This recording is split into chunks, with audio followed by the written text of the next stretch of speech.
চলেন ম্যাডাম। এই পোশাকে কেন? ডিউটিতে যাচ্ছি না, আমার খালাতো বোনের বাড়িতে যাচ্ছে, একটু সেজে গুজে। ঠিক আছে ম্যাডাম। এর আগে আপনার কোথায় পোস্টিং ছিল? কলকাতায়। কোন?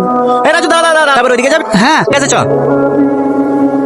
এই, কি দেখছিস? তুমি এরকম করছো কেন গো? তোমার দেখছি না, তোমার রাগ হচ্ছে নাকি? যাকে দেখছি সে কিছু বলছে না, আর পাশ থেকে তোমার বয়ফ্রেন্ড আছে। তুই কার সাথে কথা বলছিস তুই জানিস? সেটা তো জানার চেষ্টা করছি। সবাই মাত্র দেখা হয়েছে, তাতে পরিচয় হবে, দুজনের মধ্যে বন্ধুত্ব হবে, রাজ্যে চ্যাট হবে। তার জন্য তো নাম্বার লাগবে। আরে তুমি এত ব্যস্ত হচ্ছে কেন? আমার লেবার তো। নাম কি গো তোমার? নামটা বলি, নাম ভাই বলে জেনে ঢুকে দেবা। তোমার ভাই নেতা নাকি? Police, civic police. এলাকায় যদি কোনো সমস্যা পড়ছো একবার ফোন করবা। দাও নাম্বারটা। তাহলে লজ্জা পাচ্ছে কেন? এটা আমাকে দাও, আমি ঢুকে দিই।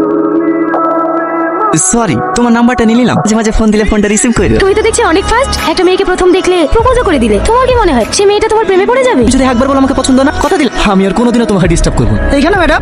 হ্যাঁ ম্যাডাম, আপনাকে ওই ছেলেটা ভাবে ডিস্টার্ব করছিল, আপনি কিছু বললেন না। কোথায় ডিস্টার্ব করছিল? আমার তো ভালোই লাগছে। ডিউটি করতে করতে তো ভুলেই গেছিলাম যে আমিও একটা মেয়ে। বুঝতে পেরেছি, আপনি ওর প্রেমে পড়ে গেছেন তাই না? চল।